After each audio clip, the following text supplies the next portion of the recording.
If you can cast your minds back to the night in 2015, when Justin Trudeau and the Liberals won a majority government and defeated the Stephen Harper Conservatives, you might recall that one of the things that Trudeau said first was, "Canada is back."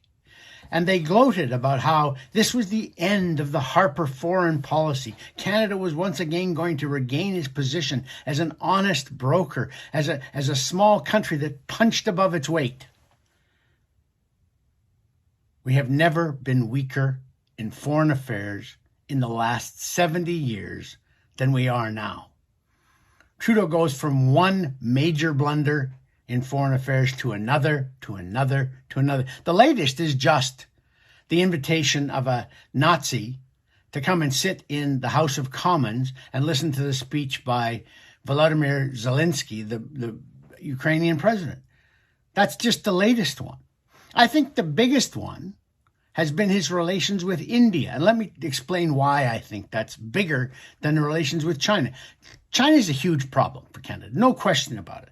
They interfere in our elections. They kidnap and hold hostage our citizens in the two Michaels. They do all they can to disrupt our trade relations. And that's because Trudeau has dealt with them as a submissive, as a subservient. He gives them credence to go after Canada because we look weak under Trudeau. That is a huge problem. But I think India is becoming a bigger problem for two reasons. One is India is the fastest growing economy now in the world. If we want to shift away from our reliance on trade with China, we have to find another country with over 1 billion people and a fast-growing economy who can trade with us and replace some of what we lose if we're going to get tough with China. In fact, last November 2022, the Liberal government announced it was spending billions of dollars on a new Indo-Pacific strategy. We're going to focus on switching our allegiances in Asia to India. We're going to look to them for a free trade agreement, for instance. But because the Trudeau government, not just because they said the Indian government might be behind the killing of a Sikh leader in Surrey, BC, but because they refused to crack down on fundraising and training by Sikh separatists in the Punjab who are raising money in Canada for their campaign in India. Because they won't crack down on that, the Indian government is mad.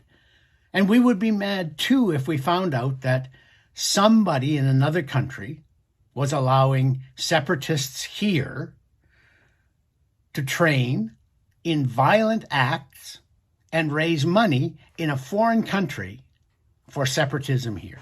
Of course we'd be angry. And that's why the Indians are angry.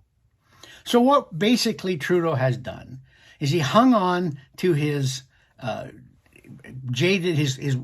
his rosy-colored view of China for far too long. Let China run roughshod over Canada. And now that he's trying to get a little bit tougher with China, he looks to India as a counterbalance, and he's messed up that relationship too.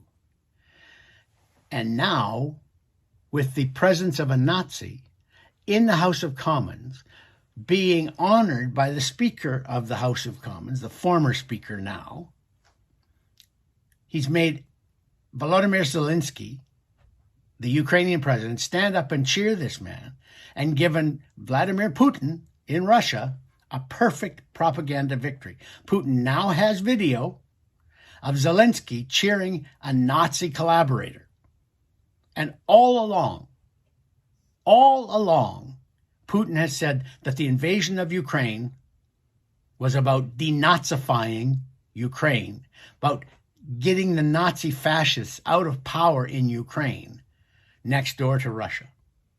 There is not one thing, not even the Syrian and Turkish earthquake this year, did Trudeau handle properly. We have 2 mobile hospitals and 2 mobile water treatment facilities that we typically send to huge disasters like that. They didn't mobilize. We haven't got anybody in peacekeeping.